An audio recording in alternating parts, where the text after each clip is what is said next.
গর্ভাবস্থা হলো প্রত্যেকটা মায়ের কাছে সৃষ্টিকর্তার দেওয়া সবথেকে বড় আশীর্বাদ এবং এই গর্ভাবস্থায় প্রত্যেকটি গর্ভবতী মহিলাই কম বেশি নানান ধরনের স্বপ্ন দেখে থাকেন এবং সেই স্বপ্নগুলি একটি নির্দিষ্ট দিককে ইঙ্গিত করা হয় বলে প্রচলিত ধ্যান ধারণা থেকে কিছু মতবাদ বা মতভেদ উঠে আসে।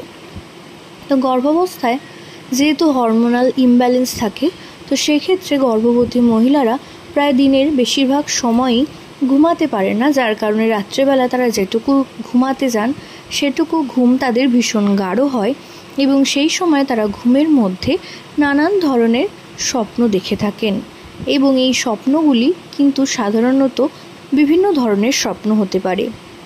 তবে গর্ভাবস্থায় স্বপ্ন পুরাণ থেকে উঠে আসা কিছু তথ্য অনুযায়ী গর্ভাবস্থায় গর্ভবতী মহিলারা যদি এই স্বপ্নগুলি দেখে থাকেন তাদের প্রেগন্যান্সি পিরিয়ডের যে কোনো সময়, সেক্ষেত্রে ধারণা করা যেতে পারে গর্ভের সন্তানটি অবশ্যই পুত্র সন্তান আসতে চলেছে।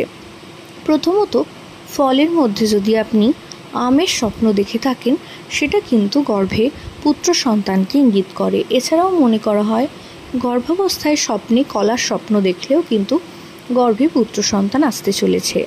এছাড়াও মনে করা হয় গর্ভাবস্থায় যদি কোনো গর্ভবতী মহিলা তার চারিপাশে কালো রঙের সাপ বা তার কোলের মধ্যে কালো রঙের সাপের স্বপ্ন দেখে থাকেন সেটাও কিন্তু গর্ভে পুত্র সন্তানকে ইঙ্গিত করে বলে ধরে নেওয়া হয়। এছাড়াও গর্ভাবস্থায় যদি দেখেন ঘুমের মধ্যে স্বপ্নে আপনাকে কেউ সোনার অলংকার উপহার হিসেবে দিচ্ছেন, সেটাও কিন্তু গর্ভে পুত্র সন্তানের ইঙ্গিত হিসেবে ধরে নেওয়া হয়।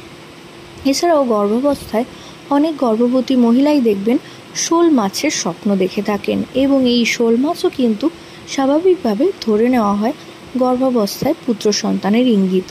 এছাড়াও গর্ভাবস্থায় যদি কোনো গর্ভবতী মহিলা তার ঘুমের মধ্যে স্বপ্ন দেখেন তার কন্যা সন্তান প্রসব হচ্ছে, সেক্ষেত্রে কিন্তু মনে করা হয় গর্ভে পুত্র সন্তান আসতে চলেছে।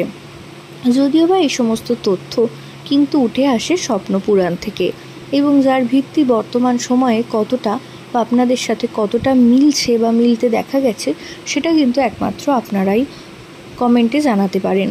অবশ্যই কিন্তু যদি আপনাদের সাথে একটু মিলে থাকে কমেন্ট করে জানাতে ভুলবেন না এবং প্রত্যেকটা গর্ভবতী মহিলাকে কামনা করি আপনাদের গর্ভাবস্থা প্রেগন্যান্সি অনেক ভালোভাবে কাটুক এবং খুব ছোট্ট একটি ফুটফুটে মুখের দর্শন আপনারা তাড়াতাড়ি পান এবং অবশ্যই আপনাদের সুস্বাস্থ্যবান এবং সুস্বাস্থ্যযুক্ত সন্তান প্রসব হোক এই কামনা করে ভিডিও এখানেই শেষ করছি।